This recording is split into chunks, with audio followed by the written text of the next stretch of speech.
Student कक्षा 12 भौतिक विज्ञान अध्याय 1 वैद्युत आवेश तथा वैद्युत क्षेत्र कर रहे हैं और आज हम वैद्युत द्विध्रुवीकरण उत्पन्न वैद्युत क्षेत्र की तीव्रता के बारे में बताएंगे।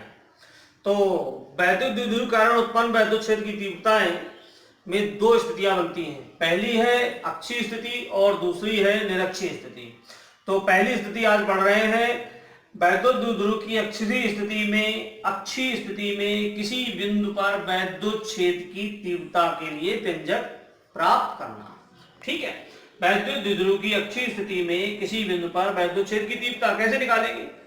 तो सबसे पहले वैद्युत द्विध्रुव एक बनाते हैं। वैद्युत द्विध्रुव आपको क्या था? दो समान परंतु विपरीत आवेश। तो वैद्युत द्विध्रुव बनाते हैं। एक ऋण आवेश लेते हैं -q और एक आपका +q आवेश, और ये आपका द्विध्रुव बनाते हैं।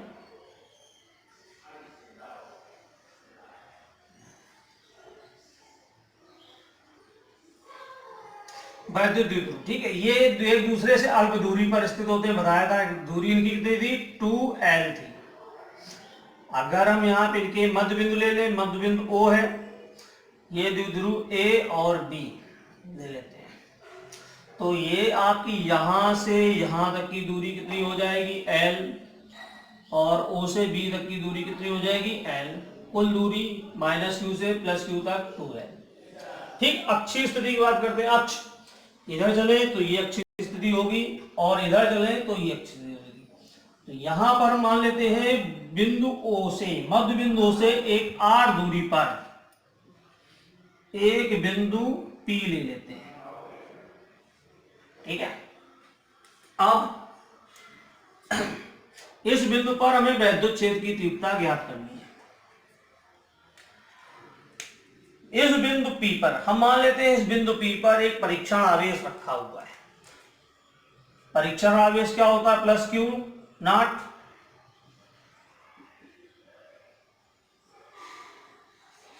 परीक्षण आवेश रखा हुआ है। तो परीक्षण आवेश अगर आपका +q रखा है तो ये +q, इस पर क्या होगा? कैसा बल लगाएगा? प्रतिकर्षण बल लगाएगा। तो ये प्रतिकर्षण बल आपका इस तरीके से होगा, यानी मतलब +q के कारण ये प्रतिकर्षण बल लगा F। तो यहां मैंने बताया था बल की दिशा ही वैद्युत क्षेत्र की दिशा होती है। तो यहां पे हम लिख सकते हैं इसकी दिशा होगी आपकी EB। ठीक है, अब ऋण आवेश के कारण बिंदु P पर वैद्युत बल कौन सा बल? आकर्षण बल होगा। इसकी दिशा किधर होगी? इस तरफ होगी। अब ये क्या हो जाएगा? EA। ठीक,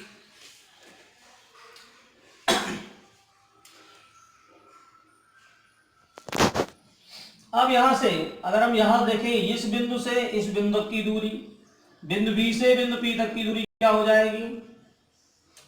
टोटल दूरी r है और यहां से यहां तक की O से B तक की दूरी l है। तो यहां से आपकी दूरी क्या हो जाएगी? r - l। और बिंदु A से बिंदु P तक की दूरी, ये दूरी कितनी हो जाएगी? P से O तक की दूरी r है और ये l और हो जाएगी। O से A तक की दूरी l है, तो हमारी ये दूरी हो जाएगी r + l। ठीक, चलिए तो पहले हम देखते हैं +q आवेश के कारण बिंदु P पर वैद्युत क्षेत्र की तीव्रता। +q आवेश के कारण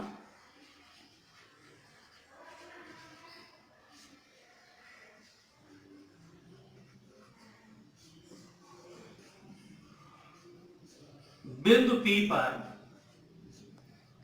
वैद्युत क्षेत्र की तीव्रता।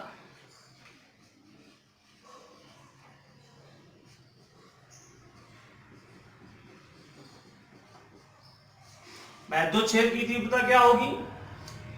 +q कारण ये EB है, वैद्युत क्षेत्र की तीव्रता EB बराबर 1/4πε0 q/r -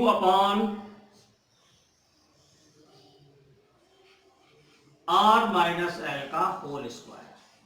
ठीक है, EB बराबर 1/4πε0 Q/r-L का होल स्क्वायर। ये प्लस Q आवेश कारण बिंदु P पर वैद्युत क्षेत्र की तीव्रता होगी, माइनस Q आवेश कारण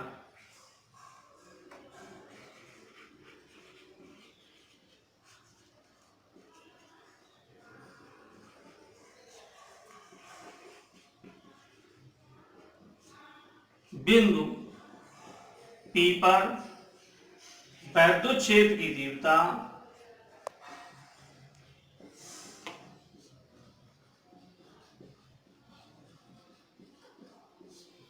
EA बराबर, एक बार ध्यान देना, यहां से EB, तो ये दिशा कैसे होगी, B से P की ओर दिशा है, इसकी दिशा क्या है, B से P की ओर, यहां लिख सकते हैं दिशा B से P की ओर।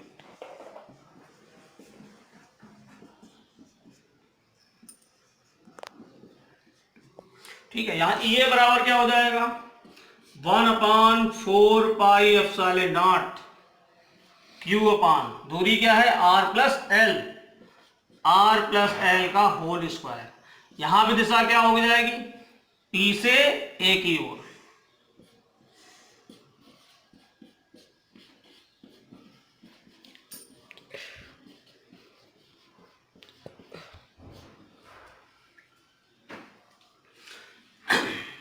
चलिए, अब ये तो हो गई बात। अब हम देखते हैं बिंदु P पर परिणामी वैद्युत क्षेत्र की तीव्रता। बिंदु P पर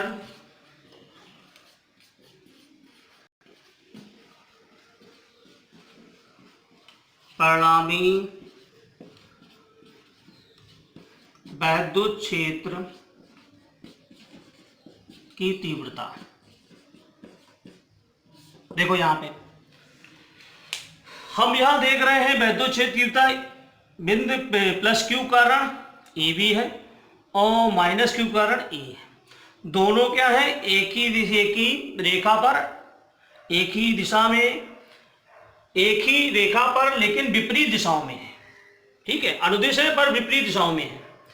ठीक है, और यहां पर हम देख सकते हैं यहां से Q आपके क्या है, समान है, इनके जो Q की मात्रा है वो समान है पर विपरीत आवेश है। दूसरी चीज, अगर यहां देखें तो EB R-L, यहां पे R-L और यहां पे आया R+L, तो EB is greater than EA होगा। ठीक है, तो हम यहां पे जो आपकी परिणामी तीव्रता E होगी उन दोनों तीव्रताओं के अंतर से प्राप्त होगी। यहां हम लिख सकते हैं EB is greater than EA। ठीक है, तो यहां से हम परिणामी तीव्रता E बराबर क्या हो जाएगा, EB माइनस EA। अब यहां पे इनकी वैल्यू पुट अप कर लो, E बराबर 1/4πε0 Q अपान R-L का होल स्क्वायर माइनस 1/4πε0 Q अपान R+L का होल स्क्वायर।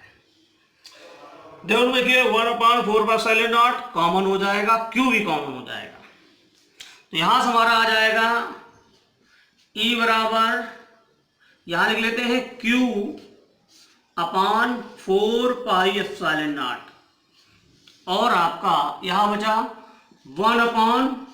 1/R-L का होल स्क्वायर माइनस 1/R+L का whole square.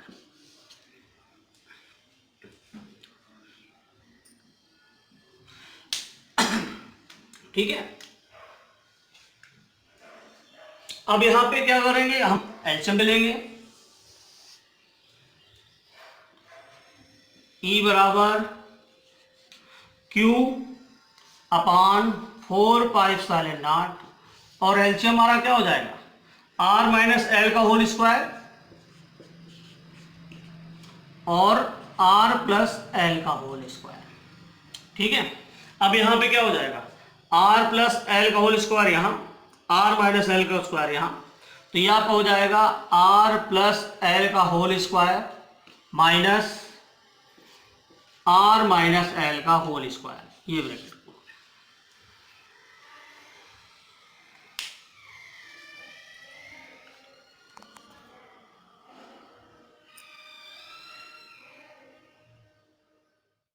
Q upon 4/0 R plus L का whole square minus R minus L का whole square upon R minus L का whole square into R plus L का square.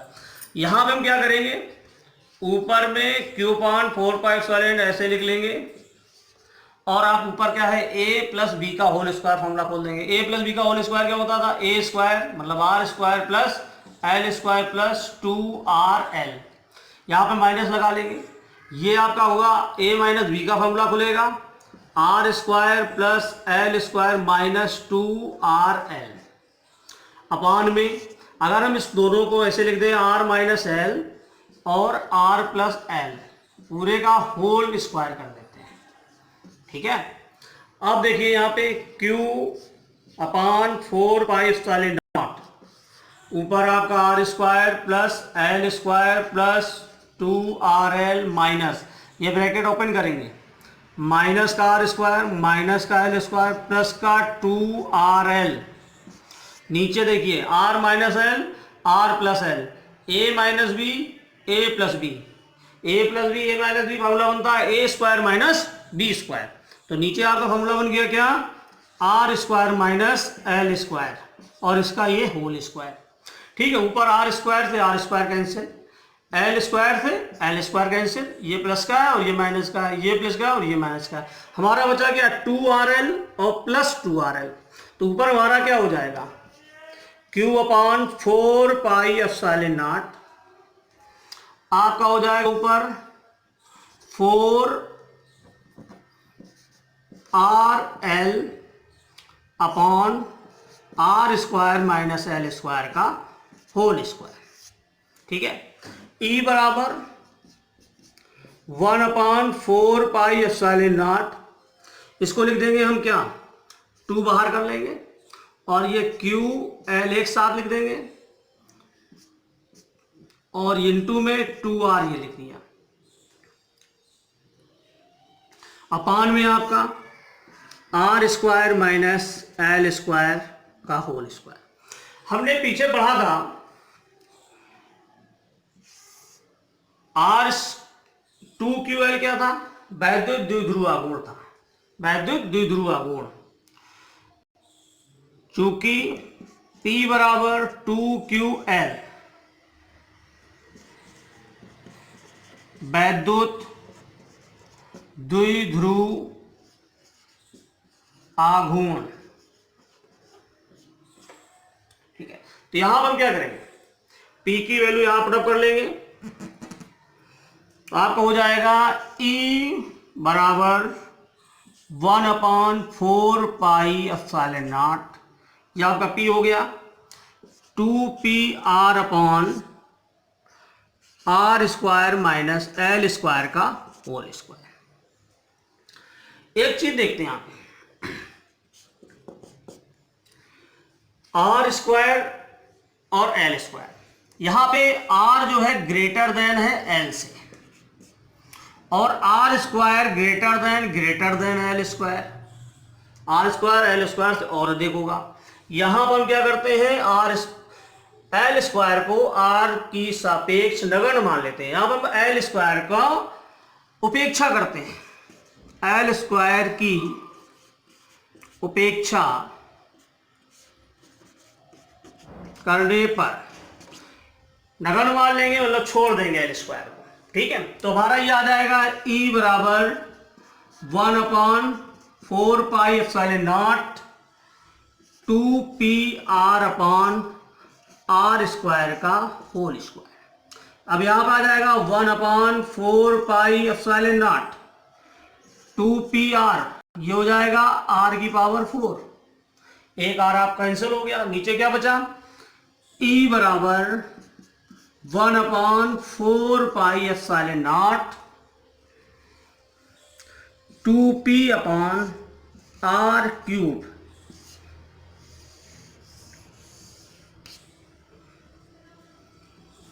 ये आपका अक्षीय स्थिति में वैद्युत क्षेत्र की तीव्रता प्राप्त होगी। E बराबर 1/4 2p/r³।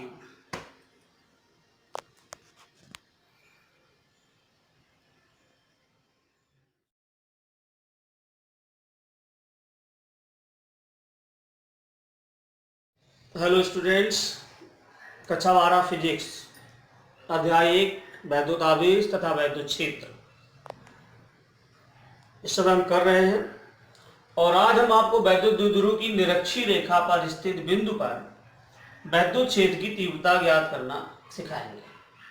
पिछले वीडियो में हमने पिछले टॉपिक में बताया था वैद्युत द्विध्रुव की अक्षीय रेखा पर वैद्युत क्षेत्र की तीव्रता।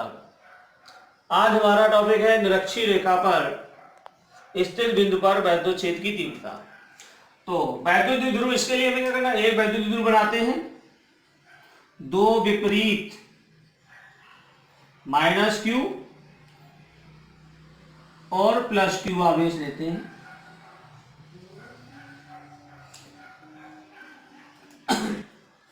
इस वैद्युत द्विध्रुव को हम नाम देते हैं AB।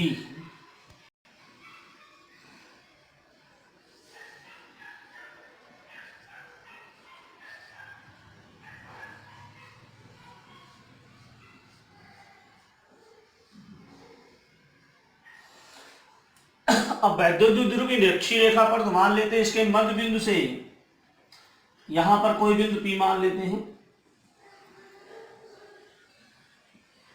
वैद्युत मध्य बिंदु से R दूरी पर एक बिंदु P मान लें जिस पर वैद्युत क्षेत्र की तीव्रता हमें ज्ञात करनी है।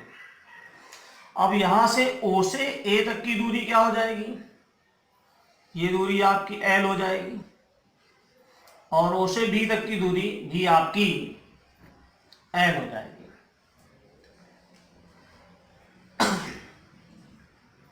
अगर हम P को B से मिलाएंगे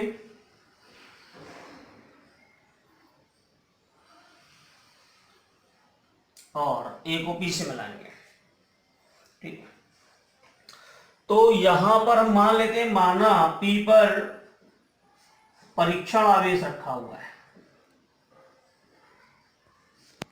परीक्षण आवेश Q0 रखा हुआ है। तो इस +Q कारण इस P पर वैद्युत क्षेत्र की तीव्रता की दिशा होगी आपकी ये EB, और इस -Q आवेश कारण बिंदु P पर इसकी दिशा होगी आपकी EA। पिछले वीडियो में हम बता चुके थे +Q आवेश के कारण यहां पे परीक्षण आवेश +Q0 रखा हुआ है, तो इसके कारण क्या होगा, इस पर वैद्युत बल लगेगा, कौन सा, प्रतिकर्षण बल लगेगा, और जो वैद्युत बल की दिशा होती है वो आपकी तीव्रता, वैद्युत क्षेत्र की तीव्रता की दिशा होती है, ठीक है। अब हमें यहां पे क्या करना है, AP और BP की दूरी ज्ञात कर लेंगे।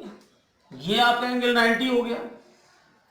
पाइथागोरस प्रमेय आपने पढ़ा हुआ है, तो पाइथागोरस प्रमेय से क्या हो जाएगा, अगर हम BP का स्क्वायर निकालें, BP का स्क्वायर बराबर क्या हो जाएगा, BP का स्क्वायर OP स्क्वायर और प्लस OB स्क्वायर। तो यहां पे OP हमारा है R का स्क्वायर, OB हमारा क्या है L, स्मॉल l, तो स्मॉल l का स्क्वायर, ये BP का स्क्वायर आ गया। क्योंकि ये क्या होगी, ये दोनों क्या है, AP और BP बराबर है, तो AP स्क्वायर और AP और BP बराबर है। यहां से अगर हम BP बराबर निकालेंगे, BP इक्वल टू क्या हो जाएगा, √ R square plus L square. तो यहां से हमारा जो BP, AP और BP क्या है, बराबर है, तो AP बराबर BP बराबर √ R square plus L square. दो चीजें आती रखेंगे आप, एक तो आपका BP square equal to R square plus L square, ये आपका बराबर AP के भी होगा, AP स्क्वायर के बराबर ही आएगा, ठीक है, और एक आपका ये दो चीजें निकल आएगा, ठीक है। तो BP यहाँ पे आ गई, ये दूरी आ गई √ R square plus L square, √ R square plus L square. ठीक है, चलिए हम यहां मान लेते हैं, माना एक वैद्युत द्विध्रुव ए बी जिसके मध्य बिंदु O से R दूरी पर एक बिंदु P है जिस पर वैद्युत क्षेत्र की तीव्रता हमें ज्ञात करनी है। तो सबसे पहले प्लस Q आवेश के कारण बिंदु P पर वैद्युत क्षेत्र की तीव्रता, प्लस Q आवेश के कारण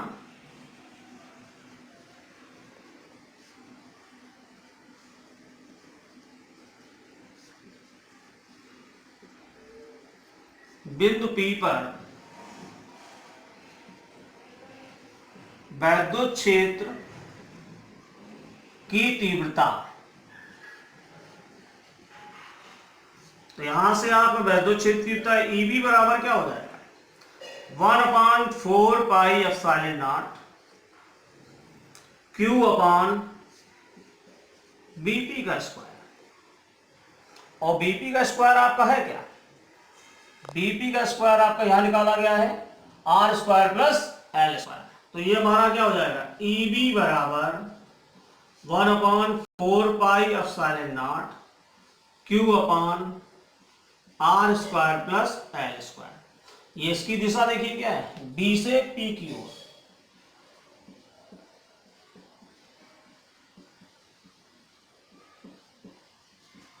इसी प्रकार माइनस Q आवेश के कारण बिंदु P पर वैद्युत क्षेत्र की तीव्रता,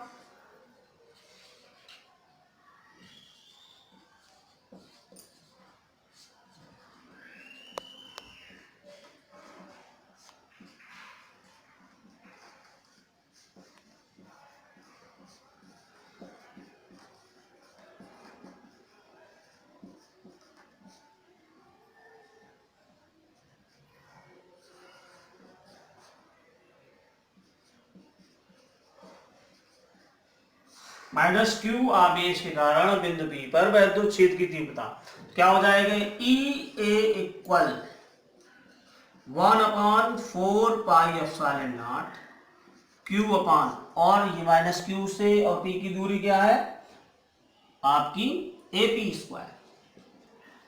यहां वैल्यू रख देंगे 1/4 pi epsilon not Q upon R square plus L square EA बराबर। यहां से देखिए हमारा जो वैद्युत क्षेत्र की तीव्रता आई EA और EB क्या है बराबर आई, कितने आई 1/4 pi epsilon not Q upon R square plus L square. अब देखिए ध्यान से यहाँ पे हमें तो बिंदु P पर वैद्युत क्षेत्र की परिणामी तीव्रता ज्ञात करनी है। तो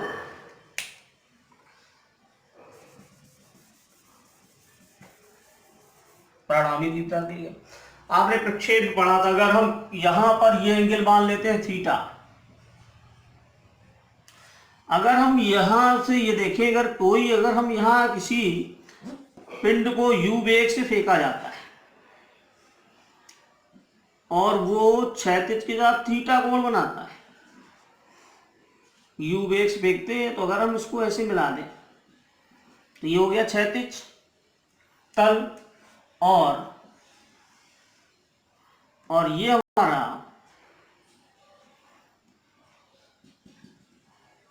हमारा हो गया ऊर्ध्वाधर तल।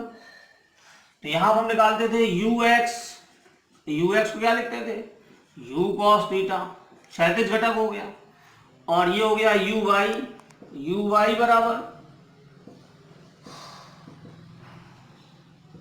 u sin theta. तो हम यहां पे देखते हैं क्षैतिज घटक को u cos थीटा तथा ऊर्ध्व घटक को u sin थीटा लिखा जाता है। ठीक है, ऐसे ही अगर हम इसको और बढ़ा देंगे और AB के समांतर यहां पर एक लाइन ऐसे खींच दें, ठीक है, और इसको ऐसे मिलाते, तो ये क्या हो जाएगा, EB का क्षैतिज घटक ये हो जाएगा EB cos थीटा, और ऊर्ध्व घटक हो जाएगा EB साइन थीटा। इसी प्रकार से वैद्युत क्षेत्र तीव्रता ई ए के लिए आपका हो जाएगा, ये आपको हो जाएगा ई ए साइन थीटा, और ये आपका हो जाएगा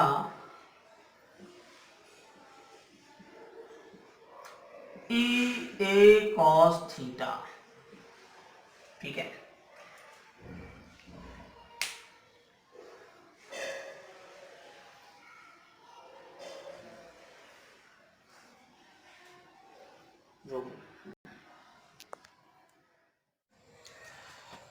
इसमें ई बी साइन थीटा और ई ए साइन थीटा बराबर व विपरीत, इसलिए क्या हो जाएंगे, ये एक दूसरे को निरस्त कर देंगे, और ई बी कॉस थीटा तथा ई ए कॉस थीटा ये क्या हो जाएंगे, एक ही दिशा में और समान है। इसलिए क्या इस बिंदु P की जो परिणामी तीव्रता होगी वो क्या होगी, E बराबर E A cos theta plus E B cos theta. ठीक है, तो अब यहां पे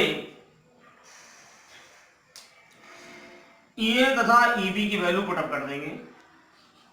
E बराबर 1/4 pi epsilon not Q upon R square plus L square plus cos theta plus 1/4 pi epsilon not Q upon R square plus L square cos theta. ठीक है, इसको हम क्या ले सकते हैं, ये क्या है, दोनों समान है तो जुड़ जाएंगे, तो अब इसको हो जाएगा 2 कॉस थीटा हो जाएगा, तो 1/4 पाई एप्सिलॉन नॉट, इसको हम यहां पर लिख देते हैं 2Q R square plus L square cos theta. ठीक है, ई बराबर, अब यहां पर हम कॉस थीटा की वैल्यू निकाल लेंगे। कॉस थीटा इक्वल टू क्या होता है, आधार बटे कर्ण। अगर ये एंगल थीटा माना गया, ये भी एंगल थीटा हुआ, तो ये थीटा हुआ, तो ये आधार हो गया और ये कर्ण हो गया, तो एल आधार हमारा क्या हुआ, ओ बी, और कर्ण हुआ आपका बीपी। तो यहां से हमारा कॉस थीटा फाइंड होगा L upon under root R square plus L square. ठीक है, इस कॉस थीटा की वैल्यू यहां लेके आते हैं, तो ये हमारा हो जाएगा E बराबर 1/4 pi epsilon nought 2Q R square plus L square, और कॉस थीटा की वैल्यू क्या है, L upon under root R square plus L square. ठीक है, ऊपर हमारा क्या बन गया 2QL। ठीक है, और 2QL है क्या, वैद्युत द्विध्रुव आघूर्ण पढ़ाया था। ठीक, तो यहां हमारा, और नीचे हमारा क्या है, ये आपकी पावर 1 मानी जाएगी, और R square plus L square root लगा हुआ, जिसकी पावर क्या होगी, हाफ होगी। तो यहां पर देखते हैं, अगर 1 और प्लस 1/2 ऐड करें तो कितना हो जाता है, 3/2। ठीक है, तो यहाँ पे नीचे पावर आप क्या हो जाएगा, R square plus L square power 3/2 हो जाएगा। तो अब ये हमारा हो गया E बराबर 1/4 pi epsilon nought 2QL upon R square plus L square की पावर 3/2।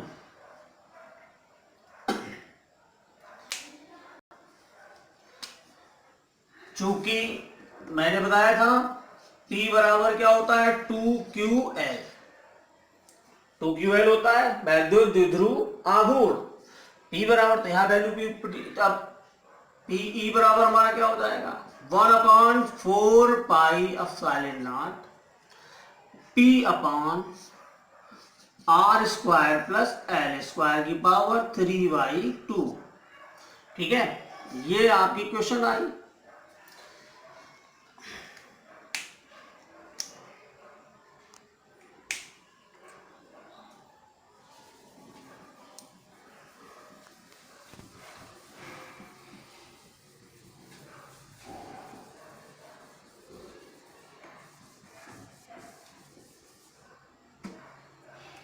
अब इसमें क्वेश्चन देखिए, यहाँ पे E बराबर 1/4πε0 P/r² plus L square power 3/2।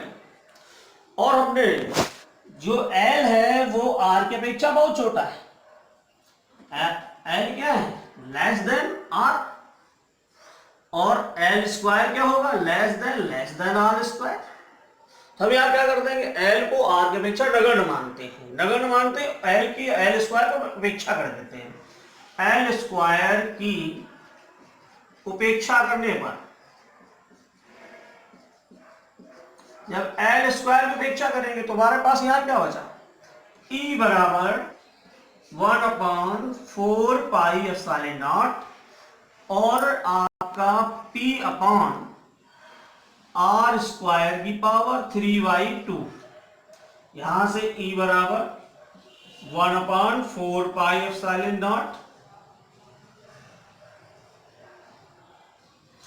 P/r², bracket खोल दिया तो क्या हो जाएगा 3/2, ये 2 से 2 कैंसिल, तो हमारा आ गया E बराबर 1/4πε0 P/r की पावर 3।